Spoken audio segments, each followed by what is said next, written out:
छठ महापर्व लगातार 4 दिनों तक मनाया जाता है। इस पर्व की शुरुआत कार्तिक माह के शुक्ल पक्ष की चतुर्थी से सप्तमी तिथि तक किया जाता है। 4 दिनों तक चलने वाले इस पर्व से राजा प्रियदत्त की एक पौराणिक कहानी जुड़ी हुई है। इस पौराणिक कहानी के अनुसार षष्ठी व्रत रखकर और विधि विधान के साथ छठी माता की पूजा करने के बाद राजा प्रियदत्त का मृत्यु हो चुका पुत्र जीवित हो गया।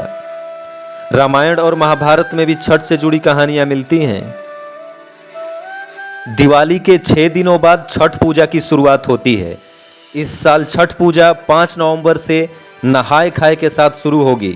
इसके बाद छठ पर्व 4 दिनों तक चलते हुए खरना, संध्या अर्घ, प्रातःकालीन अर्घ के साथ 8 नवंबर को समाप्त हो जाएगा।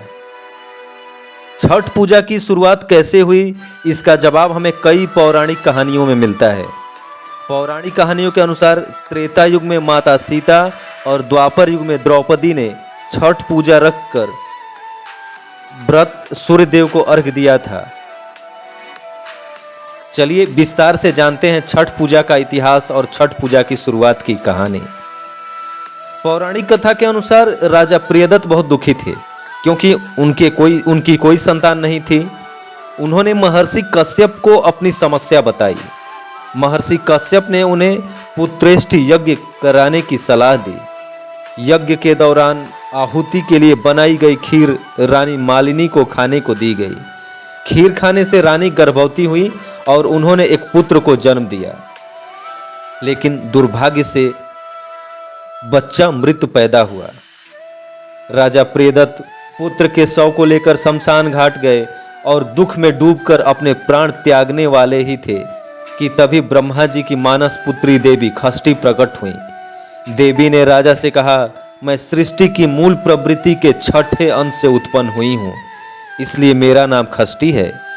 तुम मेरी पूजा करो और लोगों से इसका प्रचार प्रसार करो।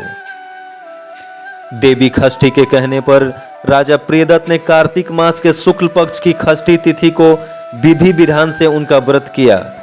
देवी की कृपा से उन्हें जल्द ही एक स्वस्थ पुत्र की प्राप्ति हुई। राजा ने पुत्र को पुनः प्राप्त करने के बाद नगरवासियों को षष्ठी देवी के प्रताप को बताया। तब से षष्ठी देवी की आराधना और उनके व्रत की शुरुआत हुई। कुछ कथाओं में द्रौपदी से भी छठ पर्व को जोड़कर देखा जाता है। मान्यता है कि जब पांडव जुए में अपना सारा राजपाट हार गए, तब माता द्रौपदी ने छठ व्रत रखा था। व्रत के पुण्य फलों से पांडवों को अपना राजपाट वापस मिल गया। इस तरह से छठ व्रत को सुख समृद्धिदायक माना गया है। इसके अलावा यह भी कथा प्रचलित है कि प्रभु श्री राम ने जब लंकापति रावण को युद्ध में पराजित किया था, तो राम राज्य के दिन कार्तिक शुक्ल षष्ठी को माता सीता और भगवान श्री राम ने उपवास किया था और सूर्य देव की पूजा अर्चना की थी।